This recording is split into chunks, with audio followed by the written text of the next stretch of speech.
Hello बच्चों। तो अब आज हम लोग स्टार्ट करेंगे सर्कुलर मोशन का लेक्चर नंबर 2। लास्ट लेक्चर में हम लोग एंगुलर वेलोसिटी के बारे में पढ़े थे और एंगुलर डिस्प्लेसमेंट क्या होता है, उनके बेसिक्स, सारी डेफिनेशंस। आज हम लोग एंगुलर एक्सेलरेशन के बारे में पढ़ेंगे। और जैसे कि काइनेमेटिक्स में हम लोग लीनियर जब इक्वेशंस बनाया करते थे तो वो बना करती थी लीनियर इक्वेशंस। लीनियर मोशन जब होता था, स्ट्रेट लाइन मोशन, तो ऐसे एंगुलर मोशन जब होगा, सर्कुलर मोशन होगा, तो कुछ एंगुलर टर्म में भी इक्वेशंस बनेगी। हम लोग उन इक्वेशंस को भी स्टडी करेंगे, उनसे रिलेटेड कुछ न्यूमेरिकल्स देखेंगे। ठीक है, तो अभी अपना जो टॉपिक है बच्चे वो है एंगुलर एक्सेलरेशन। तो अगर हम लोग बात करें बेटा कि एंगुलर एक्सेलरेशन होता क्या है, तो एंगुलर एक्सेलरेशन बेसिकली है क्या बेटा? एंगुलर एक्सेलरेशन है वेलोसिटी का चेंज, एंगुलर वेलोसिटी का जो चेंज होगा। अब ये जो एंगुलर वेलोसिटी का चेंज है हम लोग दो पोजीशंस पर देख सकते हैं। एक तो किसी पूरी की पूरी टाइम ड्यूरेशन में हो और एक किसी इंस्टेंट पर हो। तो अगर टाइम ड्यूरेशन में कोई एक्सेलरेशन होता है, that acceleration is called average angular acceleration. और अगर किसी इंस्टेंट पर होता है, that is called the instantaneous acceleration. तो एंगुलर एक्सेलरेशन का कुल मिला के मतलब तो है change of acceleration with respect to the time. Change of acceleration with respect to the time, time के रेस्पेक्ट में ये जो चेंज हो रहा है, that is called the angular acceleration. तो चेंज एक्सेलरेशन अगर मैं लिखूं तो change in angular velocity, change in angular velocity with respect to time, with respect to time. यानी कि मैं एक्सेलरेशन को लिखूंगा change in velocity upon change in time. तो इसे मैं दो तरीके से बेटा लिखूंगा। डिनोट इसे करते बेटा अल्फा से, acceleration is denoted by alpha. So अगर कोई बॉडी मान लो सर्कुलर मोशन ऐसे कर रही है, ये कोई बॉडी है, ये कोई पॉइंट है और ये सर्कुलर मोशन कर रहा है। सर्कुलर मोशन करते करते मान लो यहां पर किसी पॉइंट पे पहुंचा है, इसका एंगुलर डिस्प्लेसमेंट लेट से डेल्टा थीटा है और एंगुलर वेलोसिटी में जो चेंज है इनिशियली मैंने मान ली बेटा ओमेगा इनिशियल है और किसी टाइम इंटरवल में कितनी हो गई, ओमेगा फाइनल हो गई। तो इसका एक्सेलरेशन आएगा और वो एक्सेलरेशन हो गया अल्फा। तो एंगुलर एक्सेलरेशन जो है वो भी वेक्टर क्वांटिटी है। और जैसा कि हम लोग देख रहे हैं ये वेक्टर कुछ घूम रहा है, तो घूम रहा है तो ये वेक्टर बेटा कौन सा हो गया, एक्सियल वेक्टर हो गया। कौन सा वेक्टर हो गया, axial vector. So angular acceleration is a vector quantity. Angular acceleration is a vector quantity, is a vector quantity. ये एक वेक्टर क्वांटिटी है। और वेक्टर क्वांटिटी होने के साथ साथ अगर मैं बात करूं तो यहां पर रोटेशनल इफेक्ट आ रहा है। अब रोटेशनल इफेक्ट अगर आ रहा है तो ये तो एक्सिस ऑफ रोटेशन हो गया। तो ये कैसा है वेक्टर है बेटा, ये वेक्टर ऐसा वेक्टर जो रोटेशनल इफेक्ट देता है और जिसकी डायरेक्शन जो है वो एक्सिस के अलोंग होती है, that is called the axial vector. तो ये एक एक्सियल वेक्टर है, it is a axial vector, it is a axial vector.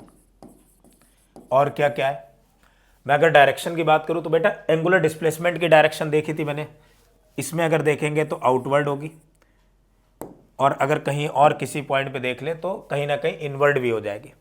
तो बच्चे जो एंगुलर डिस्प्लेसमेंट है अगर वो इनवर्ड और आउटवर्ड है तो ऐसे ही एंगुलर एक्सेलरेशन की भी डायरेक्शन कैसी होगी, या तो इनवर्ड होगी या आउटवर्ड होगी। यानी कि in the direction of angular displacement और in the direction of angular velocity, क्योंकि सारे ही एक्सियल वेक्टर है यार। भाई ये देखो डेल्टा थीटा इधर की तरफ चल रहा है, अल्फा इधर की तरफ चल रहा है, ओमेगा इधर ही चल रहा है, तो सबकी तो डायरेक्शन यही होनी चाहिए। अरे भाई मैं अगर बात करूं change in angular velocity with respect to the time, यानी angular velocity upon time, time तो स्केलर है, तो वेलोसिटी की जो डायरेक्शन होगी या वेलोसिटी के चेंज की जो डायरेक्शन होगी वही तो एंगुलर एक्सेलरेशन की डायरेक्शन होगी। यानी एंगुलर वेलोसिटी की ही डायरेक्शन होना चाहिए। और एंगुलर वेलोसिटी खुद से एक एक्सियल वेक्टर था, तो जिधर डेल्टा थीटा की डायरेक्शन थी उधर ही एंगुलर वेलोसिटी की डायरेक्शन होगी, और जिधर एंगुलर वेलोसिटी की डायरेक्शन होगी उधर ही एंगुलर एक्सेलरेशन की डायरेक्शन होगी। और कैसे डायरेक्शन निकाली थी बच्चे, अगर मान लो ये इस तरफ ऐसे घूम रहा है तो एंगुलर एक्सेलरेशन की डायरेक्शन ये होगी एक्सिस के अबाउट, इधर बाहर की तरफ। अगर इसमें मान लो पार्टिकल कुछ ऐसे घूम रहा है बेटा, इस तरफ घूम रहा है, तब एंगुलर एक्सेलरेशन की डायरेक्शन क्या होगी, बच्चे बोलेंगे सर इसमें तो ऐसे घूम रहा है तो हम फिंगर्स को इस डायरेक्शन में कर्ल करेंगे, थंब जो है वो अंदर की तरफ जा रहा है तो एंगुलर एक्सेलरेशन की डायरेक्शन हो गई इनवर्ड। अब किसी ने पूछ दिया सर अगर मान लो ऐसे कोई प्लेन है और इस प्लेन में ये जेड एक्सिस हो गया और ये प्लेन एक्स वाई एक्सिस का है, ये एक्स एक्सिस हो गया and this is Y axis, और इसमें कोई पार्टिकल ऐसे करके घूम रहा है इधर की तरफ, तो इसका एंगुलर एक्सेलरेशन इस तरफ है, अल्फा है, तो बताना बच्चे डायरेक्शन क्या होगी। तो अगर अल्फा की डायरेक्शन ऐसे है, अल्फा ऐसे रोटेटिंग इफेक्ट दे रहा है तो डायरेक्शन ऐसे फिंगर्स को कर्ल किया, डायरेक्शन किधर होगी, पॉजिटिव जेड एक्सिस की डायरेक्शन। तो मेरे ख्याल से ये बात समझ में आ गई होगी कि एंगुलर एक्सेलरेशन की हम लोग डायरेक्शन कैसे निकालेंगे। चलो इतनी सी कहानी तो पता है, अब क्या किया जाए। तो ये कैसी क्वांटिटी बेटा, वेक्टर क्वांटिटी। वेक्टर भी कैसा, एक्सियल वेक्टर है। कैसा वेक्टर है बच्चे, एक्सियल वेक्टर। एक्सियल वेक्टर क्या होते हैं, जो रोटेटिंग इफेक्ट तो देते हैं लेकिन जिनकी डायरेक्शन हमेशा किसके अलोंग होती, एक्सिस के along. For example torque, for example angular velocity, for example angular acceleration, for example angular momentum. तो इसकी डायरेक्शन का खेल समझ में आ गया। अब बात कर रहे हैं कि ये कितने टाइप का होता है। तो एंगुलर एक्सेलरेशन बेटा बेसिकली ये change in angular velocity with respect to the time. ये दो टाइप का होगा, एक तो होगा एवरेज एंगुलर एक्सेलरेशन और दूसरा होगा इंस्टेंटेनियस एंगुलर एक्सेलरेशन। ठीक है, so angular acceleration are of two types. Angular acceleration बेटा दो टाइप का होगा, दो टाइप का होता है। एक तो होगा average angular acceleration, average angular acceleration,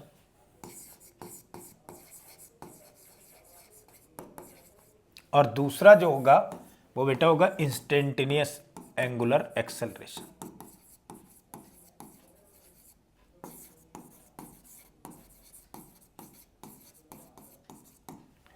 एक तो होगा एवरेज एंगुलर एक्सेलरेशन और दूसरा कौन सा होगा बच्चे, दूसरा होगा इंस्टेंटेनियस एंगुलर एक्सेलरेशन। तो एवरेज एंगुलर एक्सेलरेशन क्या है और इंस्टेंटेनियस एंगुलर एक्सेलरेशन क्या है, दोनों चीजें समझ लेते हैं। समझते बच्चे, देखो ध्यान देना। अगर मैं एवरेज एंगुलर एक्सेलरेशन की बात करूं तो एवरेज एंगुलर एक्सेलरेशन जो है वो क्या होना चाहिए, एवरेज एंगुलर एक्सेलरेशन होगा बच्चे जैसे एवरेज एंगुलर वेलोसिटी थी, डिनोट तो मैंने अल्फा से किया यानी अल्फा एवरेज, वो हो जाएगी change in angular velocity upon time interval. तो change in angular velocity, change in angular velocity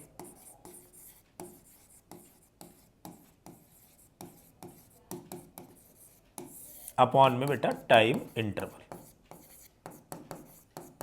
time interval. मान लो कोई पार्टिकल है वो सर्कुलर मोशन परफॉर्म कर रहा है, इनिशियली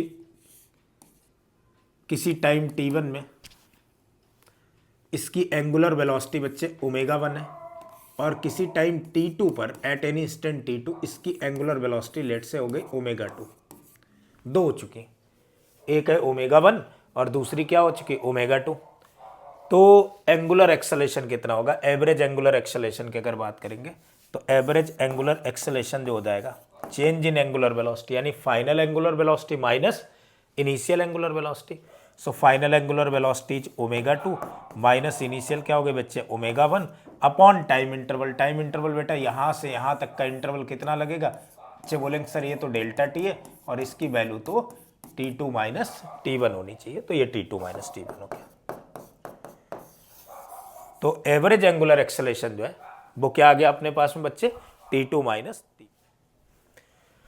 तो बच्चे एवरेज एंगुलर एक्सेलरेशन जो हो गया वो क्या हो गया बेटा, t2 minus t1, omega 2 minus omega 1 upon t2 minus t1, यानी कि किसी टाइम इंटरवल में जब एंगुलर वेलोसिटी में चेंज होता है that acceleration is called angular acceleration. यहां तक बात क्लियर है, ठीक है, कोई दिक्कत नहीं। मैं एक काम करता हूं, एक न्यूमेरिकल की हेल्प से इसे समझ लो। बहुत अच्छा न्यूमेरिकल बेटा लेकर के चलते हैं थोड़ा सा। जैसे मान लो अपने पास में दे रखा है कुछ कि अगर कोई डिस्क है और वो रोटेट कर रही है uniformly with angular velocity omega naught. मैंने लिख दिया अ डिस्क इज रोटेटिंग, एक न्यूमेरिकल लेते हैं, a disc is rotating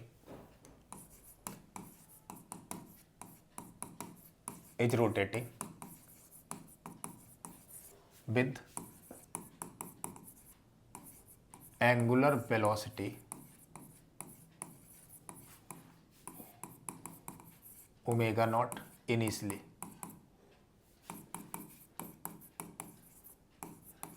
at t equal to 0 पर, इस पर रोटेट कर रही, ठीक है। और फिर ये रिटार्ड होना चालू करती है। Its retardation is directly proportional, its retardation, retardation भी बेटा कैसा, angular retardation, its angular retardation is directly proportional to the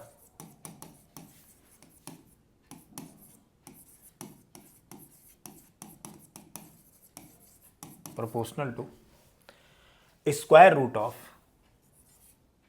instantaneous angular velocity is directly proportional to the square root of instantaneous angular velocity। इसका जो मैं अगर बात कर रहा हूं बच्चे किसकी, रिटार्डेशन की, वो डायरेक्टली प्रोपोर्शनल है square root of initial angular velocity. Then find average angular velocity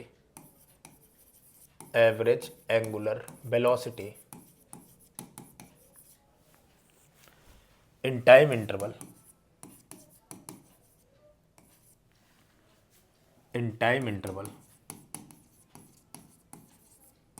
when disk stops rotating, जब डिस्क रोटेट करना बंद कर देती है तब हमें इसका उस टाइम पीरियड में मुझे क्या बताना है बेटा, मुझे बताना है कि इसकी एवरेज एंगुलर वेलोसिटी क्या होगी, यही तो ना। अच्छा, एवरेज एंगुलर वेलोसिटी की बात करी गई तो बच्चे एक देखो यहां पर रिटार्डेशन वाली कहानी भी आई है और एवरेज एंगुलर वेलोसिटी पूछी गई। अब बच्चे जैसे अपने पास में एंगुलर एक्सेलरेशन की बात करी मैंने एवरेज, तो ऐसे ही एवरेज एंगुलर वेलोसिटी भी होगी। भाई एंगुलर एक्सेलरेशन क्या, change in angular velocity upon time interval, तो एवरेज एंगुलर वेलोसिटी क्या होगी, change in theta, change in angular position upon में टाइम इंटरवल, है तो वही कहानी ना, बना लेते हैं। So average angular velocities omega average अगर मैं देखूंगा तो ओमेगा एवरेज क्या होना चाहिए, चेंज इन यानी कि theta final minus theta initial upon में टाइम इंटरवल बच्चे डेल्टा टी। मैंने मान लिया कि बेटा थीटा इनिशियल कुछ भी हो लेकिन चेंज जो आया वो थीटा का आ गया और टाइम इसमें लगा कितना टी, तो मैं अगर थीटा और टी निकाल ले जाऊं कि टी टाइम इंटरवल में कितना एंगल रोटेट करा तो कहानी बन जाएगी। अब अपने पास में कोई दिक्कत है नहीं, अपने को थीटा निकालना।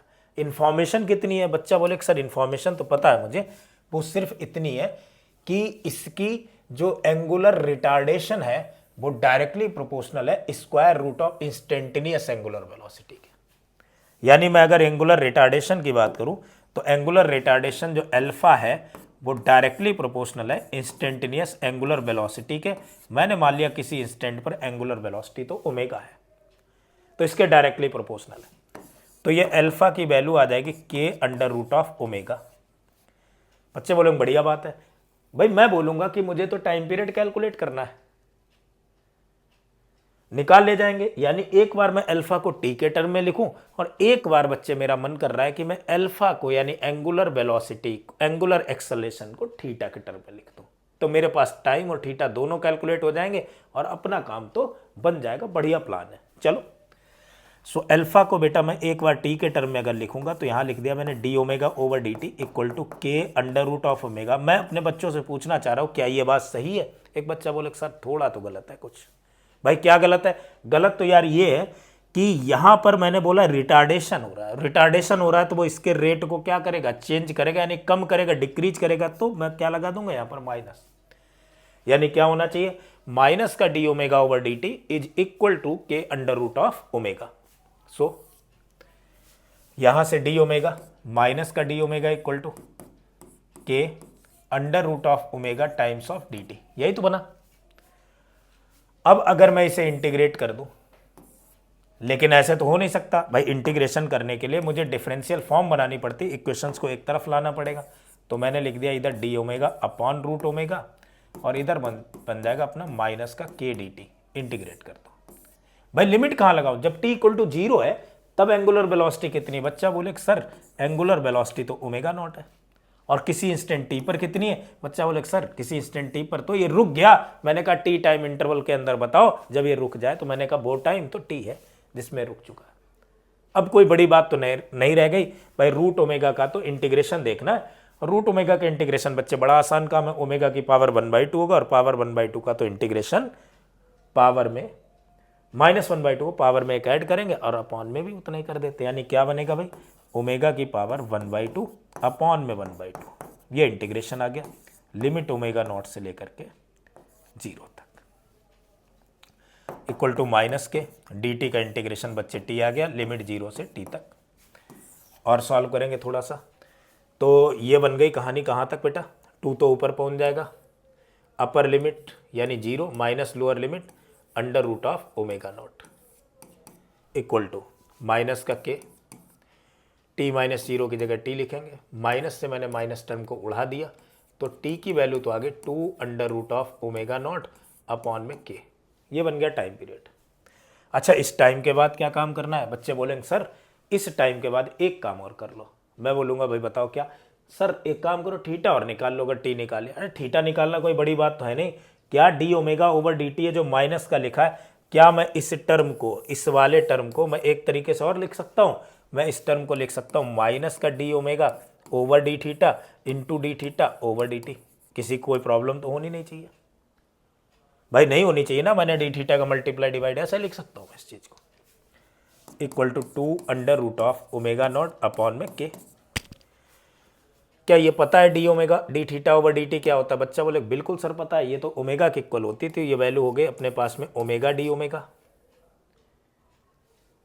ये हो गई omega D omega over D theta equal to minus का, सॉरी पूरा term K under root of omega, ये बना इक्वल टू माइनस का K under root of omega, इस रूट ओमेगा से ये टर्म कैंसिल, इधर बची ओमेगा की पावर 1/2।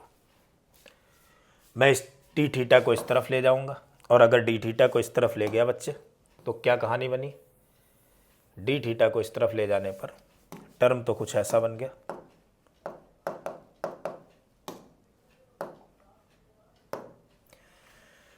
तो ये बन जाएगा ओमेगा की power 1/2 D omega equal to minus का के डी थीटा, इंटीग्रेट कर देते हैं। इंटीग्रेट अगर करोगे लिमिट कहाँ से कहाँ तक रखनी भाई, इनिशियली थीटा क्या है 0, बाद में किसी इंस्टेंट पर थीटा हो गया, इनिशियली ओमेगा कितना था, बच्चे कहेंगे ओमेगा नॉट, बाद में कितना हो चुका 0, ओमेगा की पावर 1/2 का इंटीग्रेशन, बच्चे बोलेंगे सर बड़ा आसान काम है, पावर एक बढ़ेगी अपॉन में इतना, यानी पावर 3/2, लिमिट कहाँ से कहाँ तक ले चलोगे, ओमेगा नॉट से लेकर के 0 तक, और ये बन जाएगा माइनस के डी थीटा का इंटीग्रेशन कितना हो जाएगा थीटा, लिमिट 0 से थीटा तक, अपर लिमिट लगाएंगे यानी 0 माइनस 2/3 ओमेगा नॉट की पावर 3/2 इक्वल टू माइनस के थीटा, माइनस से माइनस टर्म कैंसिल हो जाएगा, सो थीटा की वैल्यू आ गई अपने पास में 2 अपॉन में 3 के ओमेगा नॉट की power 3/2।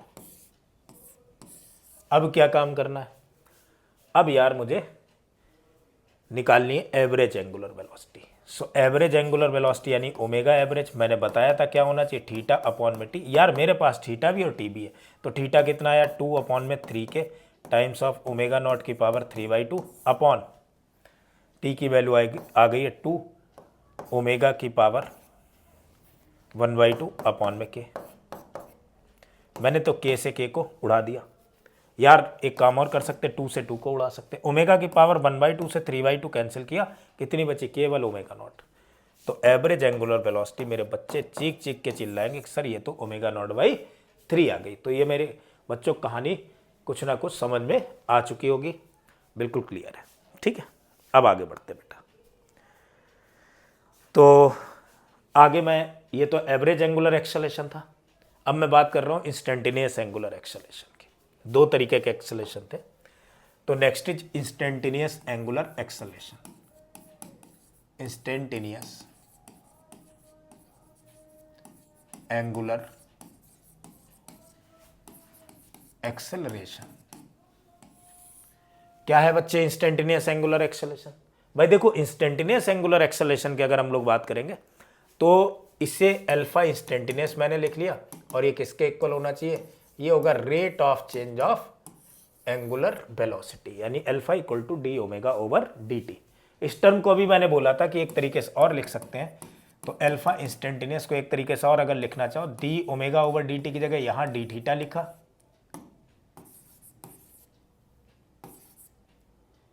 Into D theta multiply कर दिया, ओवर डी टी इस तरफ आ गया। इस चीज को बच्चे एक बार और मैं लिख सकता हूं, क्या लिख सकता हूं, डी ओमेगा, ओमेगा तो ये वैल्यू हो जाएगी omega D omega over D theta, एक टर्म और बन गया अल्फा इंस्टेंटेनियस का। यहां पर भी कोई दिक्कत नहीं है किसी भी तरीके की। अगर दिक्कत नहीं है तो फिर और कहानी समझ लेते बच्चे। तो अगर मैं कहूँ, मान लो अपने पास में कभी ये गिवन है कि एक कोई पार्टिकल है, वो एंगुलर वेलोसिटी उसकी गिवन है, angular velocity of a particle, if angular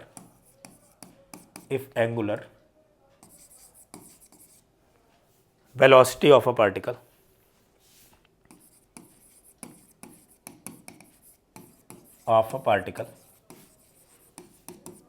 is omega equal to under root of 64 plus 25 theta, then find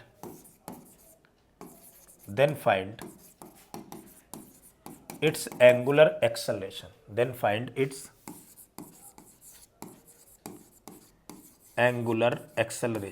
इसका एंगुलर एक्सेलरेशन निकाल ले जाएंगे यार, कोई बड़ी बात तो है नहीं।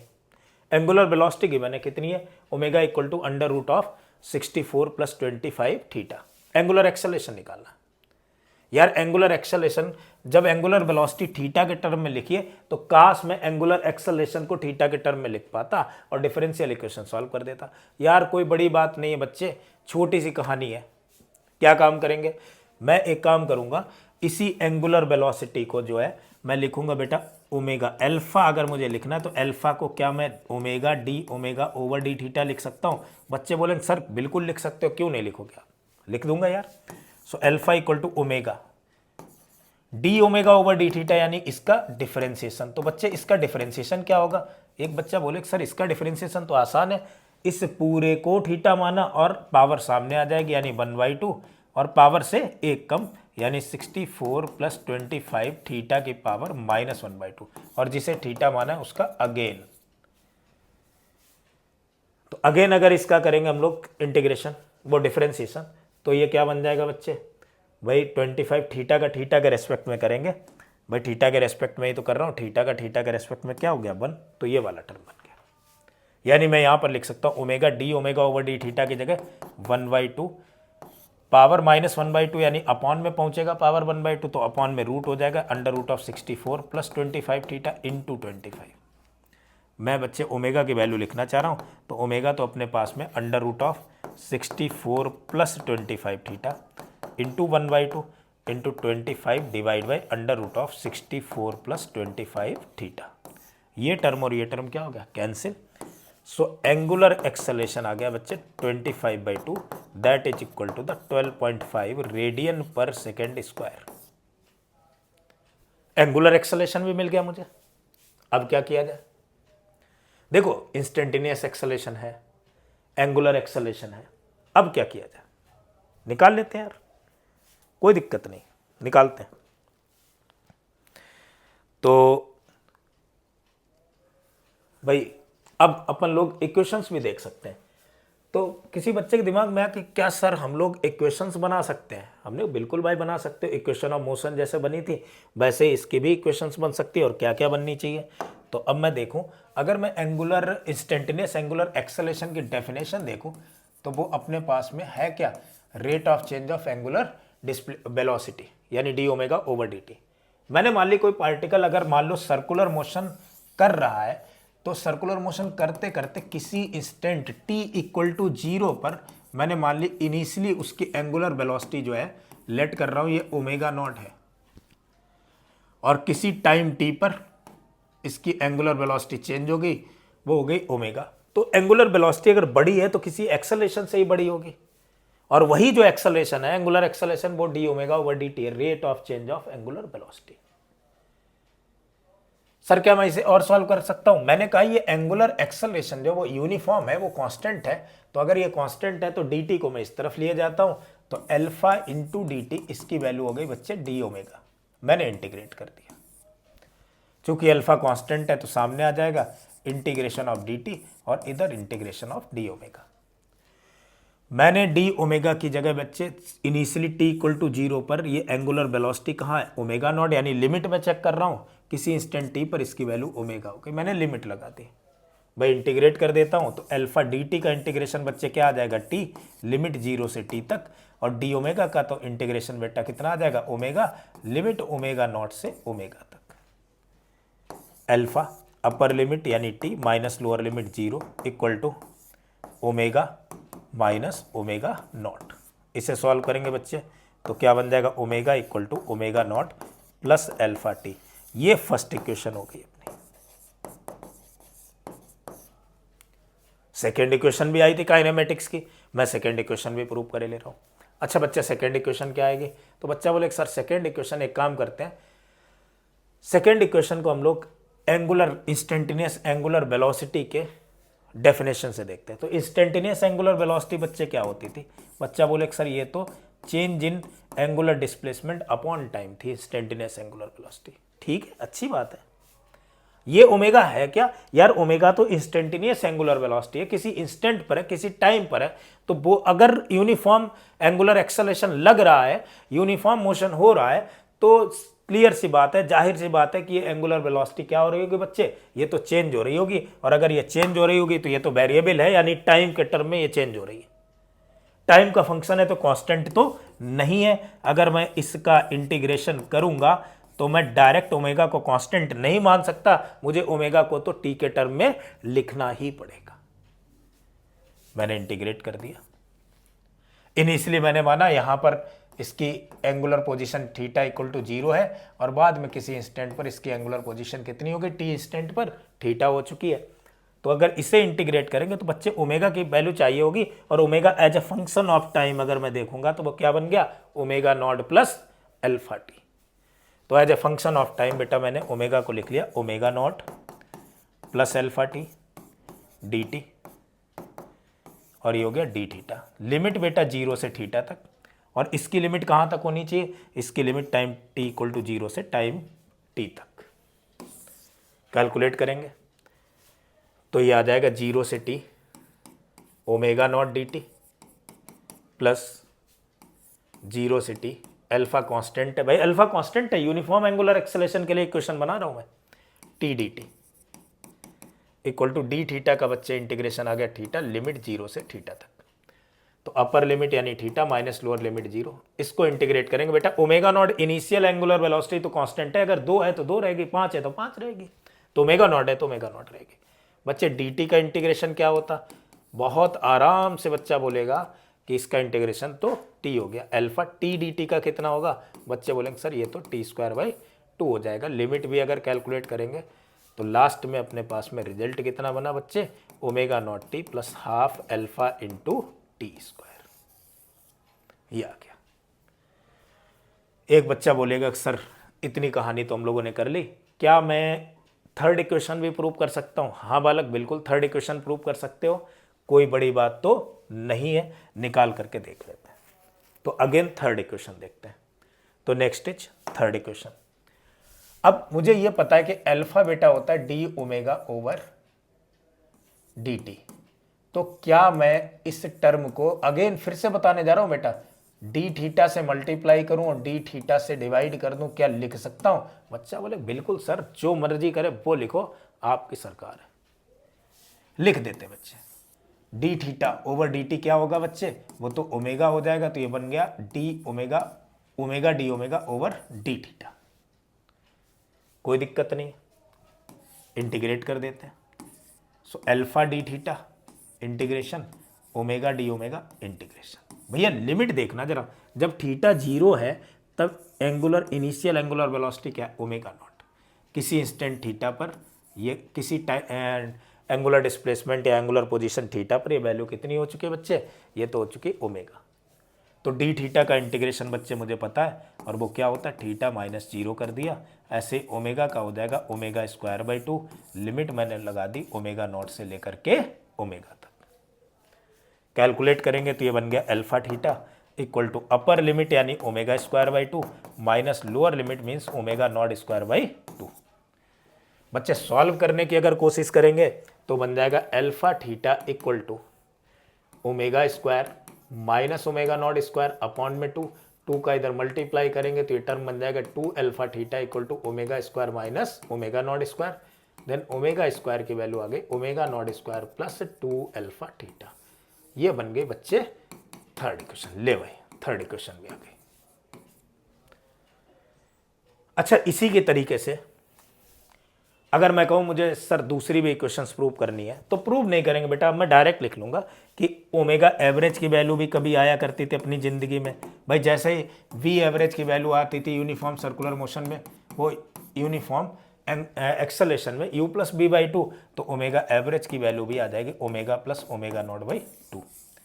ऐसे nth सेकेंड में कितनी डिस्टेंस ट्रेवल करी, उसके लिए भी बच्चे थीटा n निकाला था, तो वो क्या आई थी, अगर मैंने एस nth निकाला था तो उसकी वैल्यू आई थी u plus half A into 2n minus 1, where A acceleration था। तो इधर क्या करना है बच्चे, इधर u की जगह ओमेगा नॉट हो जाएगा, प्लस हाफ ए की जगह एंगुलर एक्सेलेरेशन अल्फा हो जाएगा, एंड अगेन 2n माइनस 1। ये तो angular position, angular displacement in nth second of motion. ये तो बच्चे क्या है, angular displacement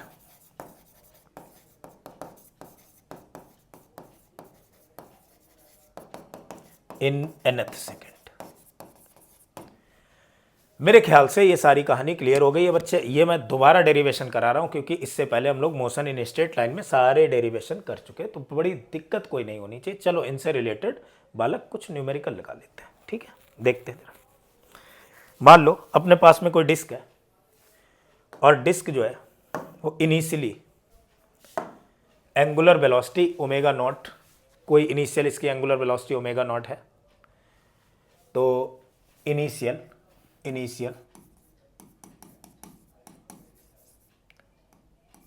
angular velocity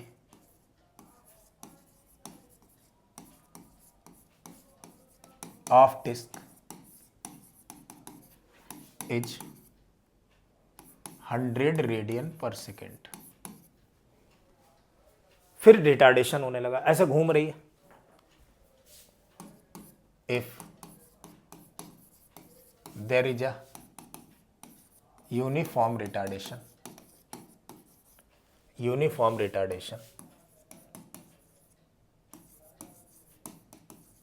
of 2 radian per second square, then find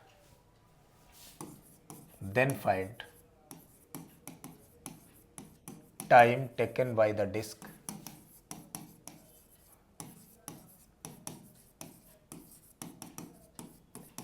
to stop. मुझे टाइम बताना है कि जितने टाइम में रुक जाए। बेटा अगर यूनिफॉर्म रिटार्डेशन है, टाइम पूछा गया, इनिशियल वेलोसिटी दे रखी, बच्चे बोलेंगे सर रिटार्डेशन भी दे रखा, टाइम पूछा गया, क्या मैं फर्स्ट इक्वेशन लगा सकता हूं? हाँ बालक बिल्कुल फर्स्ट इक्वेशन लगा सकते हो, लगाते हैं। फर्स्ट इक्वेशन क्या कहती है, omega equal to omega naught plus alpha T, लेकिन मैं यहाँ प्लस नहीं लिखूंगा। क्यों नहीं प्लस लिखूंगा, क्योंकि रिटार्डेशन हो रहा है तो ये वेलोसिटी को कम करेगा, तो मैं माइनस अल्फा टी लिख दूंगा। अगर ये रुक चुकी है बेटा तो फाइनल एंगुलर वेलोसिटी कितनी हो चुकी है, 0। इनिशियल की वैल्यू मुझे पता है, तो minus omega naught equal to minus का अल्फा टी, माइनस से माइनस कैंसिल, ओमेगा नॉट की वैल्यू तो 100 रेडियन पर सेकेंड है बच्चे, अल्फा की वैल्यू पता है 2 रेडियन पर सेकेंड स्क्वायर है इंटू टी। रेडियन से रेडियन मारा, सेकेंड से सेकेंड मार दिया, 1 सेकेंड बचा है, 2 से कैंसिल, ये 50 बचा। तो टी की वैल्यू तो बच्चे क्या आ चुकी है 50 सेकेंड। 50 सेकेंड में डिस्क रुक जाएगी। और अगर मुझे ये पता लग गया कि 50 सेकेंड में रुक जाएगी तो इसने इतने टाइम में बच्चे ये पूछा गया कि एंगल कितना ट्रेवल किया। सो नेक्स्ट हमें फाइंड आउट करना है बच्चे angle travelled by the disc, travelled by the disc. इस डिस्क ने एंगल कितना ट्रेवल किया। चल कोई बड़ी बात नहीं, निकालते हैं, कोई दिक्कत नहीं। तो बालक अगर मुझे angle travelled by the disc निकालना है तो मैं क्या करूं यार, मुझे तो थीटा कैलकुलेट करना है, ओमेगा नॉट की वैल्यू पता है, अल्फा की वैल्यू पता है, टी की वैल्यू पता है। मैं लिख सकता हूं यहां पर omega square equal to omega naught square plus 2 alpha theta. बल्कि नहीं बालक, प्लस नहीं, क्या लिखेंगे माइनस। क्यों लिखेंगे, क्योंकि रिटार्डेशन हो रहा है। ये तो वैल्यू 0 हो गई। सो ओमेगा नॉट स्क्वायर की वैल्यू आ गई बच्चे 2 अल्फा थीटा। तो थीटा की वैल्यू तो ओमेगा नॉट स्क्वायर अपॉन में 2 इंटू अल्फा। अब ओमेगा नॉट मुझे पता है 100 रेडियन पर सेकेंड है, इसका स्क्वायर करेंगे तो 100 इंटू 100 अपॉन में 2 into alpha, and alpha is what 2 है। 2 से कैंसिल बच्चे 50, फिर 2 से कैंसिल 25। तो कितना आ जाएगा बच्चे 2500 रेडियन। इतना एंगल ट्रेवल करके। मेरे ख्याल से ये सारी कहानी समझ में आ गई होगी। बालक एक न्यूमेरिकल और देखते हैं। मान लो कि कोई बॉडी यूनिफॉर्म सर्कुलर मोशन कर रही है, कोई बॉडी ऐसे सर्कुलर मोशन कर रही है, यूनिफॉर्म नहीं है बच्चे, with non uniform circular motion है, किसी एक्सेलेरेशन के साथ में, किसी एक्सेलेरेशन के साथ में कोई बॉडी सर्कुलर मोशन कर रही है। इनिशियली टी इक्वल टू 0 से स्टार्ट होती है और बॉडी सर्कुलर मोशन कर रही, body if a body is doing, if a body is doing circular motion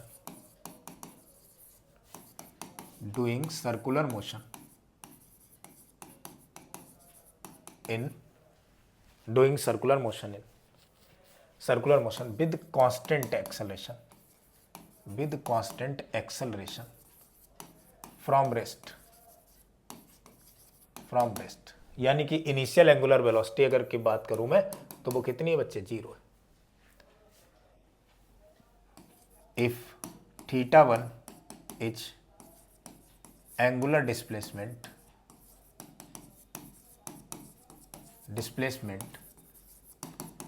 in first 2 second of motion,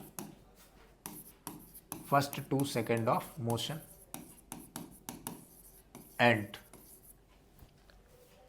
θ2 is the angular displacement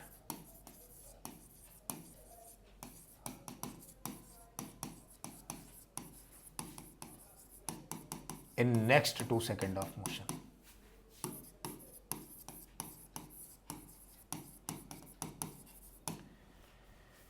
θ2 जो है वो नेक्स्ट 2 सेकेंड ऑफ मोशन में एंगुलर डिस्प्लेसमेंट है। Then find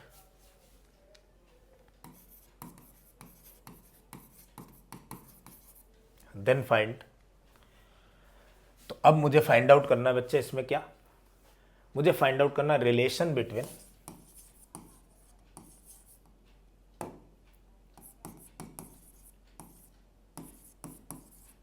θ1 and θ2।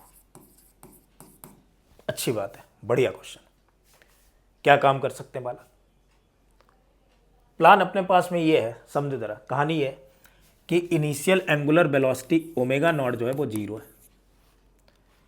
पहले 2 second में इसने cover किया θ1 यानी t इक्वल टू 2 सेकेंड पर। अगले 2 सेकेंड में यानी t इक्वल टू 4 सेकेंड तक इसने कवर किया θ2। तो मुझे इन दोनों में रिलेशन बताना है और ये एक कांस्टेंट एक्सेलरेशन से काम हो रहा है, angular acceleration that is alpha, मैंने मान लिया कांस्टेंट है। तो अगर मैं पहले के लिए लगाऊं बेटा equation θ1 equal to s equal to ut plus half a t square, theta equal to omega naught t plus half alpha t square, omega naught तो 0 हो गया, हाफ अल्फा T1 स्क्वायर लिख सकता हूँ। ठीक है, लिखता हूँ। अगर मैं θ1 लिखूँ, क्या होना चाहिए बच्चे, θ1 पहले कैलकुलेट करना है, तो θ1 हो गया omega naught t plus half alpha into T square. मैं अगर बात करूँ इसकी तो ये तो वैल्यू जीरो है, ओमेगा नॉट तो जीरो है ना यहाँ के लिए, यानी θ1 की वैल्यू क्या आ जाएगी बच्चे, वो तो हो जाएगी हाफ अल्फा। अगर मुझे लिखना है वो तो कांस्टेंट मैंने ऐसे लिख लिया। टाइम कितना दिया, पहले 2 सेकंड के लिए θ1 है तो इसकी जगह 2 लिख लूंगा मैं, तो 2 का स्क्वायर हो गया। और 2 का स्क्वायर सबको पता है बच्चे 4 होता है, तो 1/2 अल्फा इंटू 2 का स्क्वायर कितना होगा बच्चे, 4 हो गया। एक इक्वेशन बना ली, कोई दिक्कत नहीं। अगले θ2 की बात करें तो बच्चा बोले सर यहाँ θ2 equal to omega naught t में लिखूं, लेकिन ओमेगा नॉट इस बार तो जीरो नहीं है, यहां पर पहुंचेंगे तो कुछ ना कुछ तो एंगुलर वेलोसिटी आएगी। तो पहले तो या तो मैं वो एंगुलर वेलोसिटी निकालूं तब ये रखूं। दूसरा बच्चा बोले सर रुकिए, एक प्लान और है अपने पास में, क्यों ना मैं यहां से यहां तक मोशन लेकर के चलूं। भाई यहां से यहां तक मोशन लेकर के चलोगे तो टाइम तो 0 से 4 सेकंड यानी 4 सेकंड लगे, लेकिन एंगुलर पोजीशन तो चेंज हुई θ1 प्लस θ2, थीटा नहीं हुई है भाई, θ2 नहीं चेंज हुई, θ2 तो यहां से यहां तक चेंज हुई है। इधर से इधर तक जो एंगुलर पोजीशन चेंज हुई है वो कितनी हो गई बच्चे, वो तो हो गई है θ1 प्लस θ2। कितनी हो चुकी है, θ1 प्लस θ2 एंगुलर पोजीशन चेंज।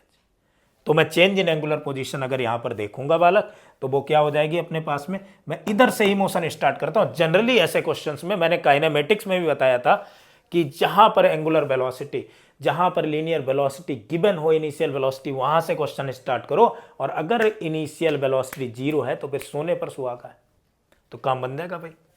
तो मैं कहां से स्टार्ट करूंगा, जहां पर इनिशियल वेलोसिटी गिवन है, और मुझे गिवन कहां पर है, इनिशियल पोजीशन पर t इक्वल टू 0 पर। तो t इक्वल टू 0 से 4 के लिए निकाल लेता हूं मैं। तो t इक्वल टू 0 से 4 के लिए एंगुलर डिस्प्लेसमेंट कितना हुआ, बच्चा बोले सर ये तो θ1 प्लस θ2 हुआ, लेकिन इनिशियल एंगुलर वेलोसिटी तो 0 रही, यानी ओमेगा नॉट टी की वैल्यू 0। हाफ अल्फा तो इनिशियल एंगुलर वो एंगुलर एक्सेलरेशन है, कांस्टेंट है, और टाइम होगा t1 plus t2, 2 second plus 2 second, यहां से यहां तक 4, यानी 4 का स्क्वायर। मीन्स हो गया θ1 plus θ2 equal to half alpha, 4 का स्क्वायर बच्चे 16 हो गया। ये हो गई इक्वेशन सेकंड। रिलेशन कैसे निकाले जाए, अरे यार बड़ी आसान काम है। मेरा मन है कि सेकंड से फर्स्ट को क्या करते हैं अपन लोग, डिवाइड करते हैं। अगर इन दोनों इक्वेशन को डिवाइड करेंगे तो सेकंड इक्वेशन बच्चे क्या थी, θ1 प्लस θ2। फर्स्ट इक्वेशन थी अपने पास में θ1, डिवाइड कर दिया, इक्वल टू सेकंड इक्वेशन में हाफ अल्फा इंटू 16 अपॉन में हो जाएगा हाफ अल्फा इंटू 4। मैंने ये टर्म और ये टर्म कैंसिल किया, 4 से इसे कैंसिल किया बच्चे 4 आ गया। इसे अलग अलग कर देता हूं, यानी θ1 upon θ1 plus θ2 upon θ1 that is equal to the 4। θ1 से θ1 कैंसिल, कितना बचा वाला, 1 बचा। तो θ2 equal to θ2 upon θ1 equal to 4 minus 1 that is 3। इधर मल्टीप्लाई करेंगे यानी θ2 की वैल्यू आ जाएगी बच्चे 3 टाइम्स ऑफ θ1। ये इनमें रिलेशन आ गया, बहुत अच्छी बात है, बिल्कुल क्लियर हो गया, कोई दिक्कत रही नहीं। बच्चा बोले सर एक और काइनेमेटिक्स पर इक्वेशन कर लेते हैं क्वेश्चन। हाँ भाई बिल्कुल, क्यों नहीं कर सकते हैं, बिल्कुल कर सकते हैं। मान लो अपने पास में कोई पार्टिकल है, वो इनिशियली यूनिफॉर्म सर्कुलर मोशन कर रहा है विद इनिशियल एंगुलर वेलोसिटी 0, यानी रेस्ट से स्टार्ट हो रहा है, और उसका एक्सेलरेशन भी है कुछ, that is 4 radian per second square, इससे मूव कर रहा है। तो हमें फाइंड आउट करना है एंगुलर वेलोसिटी यानी omega. Find omega after 5 second या आफ्टर 4 सेकेंड निकाल लेते हैं। सेकेंड जो फाइंड आउट करना, angle travelled in 5 second, angle travelled in these 4 second, in these 4 seconds. Third, number of rotations in these 4 seconds. And last is angle traveled in 5th second. Angle traveled in fifth second of motion, fifth second of motion. ठीक है, कोई बड़ी बात नहीं। पहले तो omega बताना 4 second के बाद। बेटा कांस्टेंट एंगुलर एक्सेलरेशन से मूव कर रहा है तो ओमेगा इक्वल टू बच्चे क्या होना चाहिए पहले के लिए, omega naught plus alpha T. Direct निकालेंगे, ओमेगा नॉट की वैल्यू क्या हो गई 0, so omega equal to alpha into T. तो अगर मैं अल्फा की बात करूं तो यहाँ पर बच्चे अल्फा दे रखा है 4 रेडियन पर सेकेंड स्क्वायर और 4 में निकालना है तो कितना आ जाएगा बच्चे 16 रेडियन पर सेकेंड। लो, एक बच्चा बोले सर एंगल रोटेटेड कितने, एंगल कितना रोटेट कर जाएगा यार, ये भी कोई बड़ी बात नहीं है। मुझे एंगल अगर बताना है तो फिर से देखो बच्चे, ओमेगा स्क्वायर इक्वल टू, या मैं लिख लेता हूँ एंगल के लिए थीटा इक्वल टू, भाई थीटा इक्वल टू क्या होता है बच्चे, omega naught t plus half alpha into T square. यार मेरे को टाइम भी पता है, मेरे को अल्फा भी पता है, तो मुझे थीटा निकालने में कोई परेशानी वाली बात नहीं है। यानी theta equal to omega naught तो बेटा 0 हो गया 1/2। अल्फा की अगर बात की तो अल्फा तो 4 है और टी की वैल्यू भी 4 है, 4 का स्क्वायर बच्चे 16 हो गया, इसे कैंसिल आउट किया 8 बचा, यानी 32 रेडियन, इतना एंगल आ गया। अब बच्चे कह रहे हैं नंबर ऑफ रोटेशन सर बताओ, यार क्या दिक्कत है भाई, मुझे पता है कि एक रोटेशन, वन रोटेशन कितने में होता है बेटा 2 पाई में,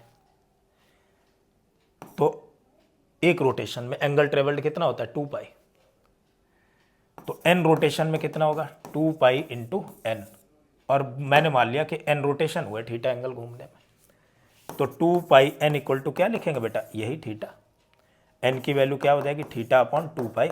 बस बात यह है कि मुझे इसे रेडियन की जगह पाई में लिखना पड़ेगा, लिख लेते हैं। तो 32 रेडियन में, अच्छा रेडियन को डिग्री में करना, अच्छा पाई में ही है बेटा, अपॉन 2 पाई, इसे कैंसिल आउट करें कितना बचेगा बच्चे 16 अपॉन में पाई। ये नंबर ऑफ रोटेशंस हो गए। एक बच्चा बोले सर एक और बता दो फिफ्थ सेकेंड में। यार बड़ी आसान कहानी है, फिफ्थ सेकेंड में यानी nth सेकेंड के लिए फॉर्मूला क्या था, omega naught plus half alpha 2n-1।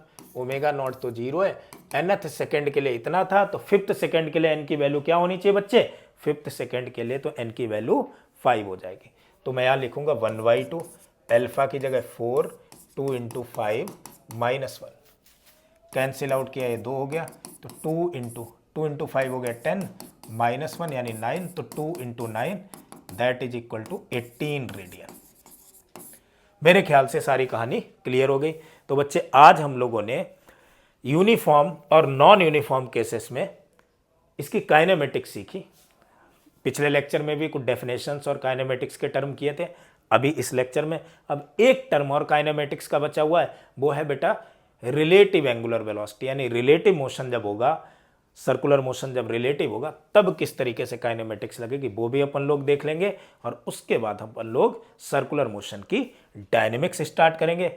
तब तक के लिए बच्चे थैंक यू, धन्यवाद, जय श्री राम।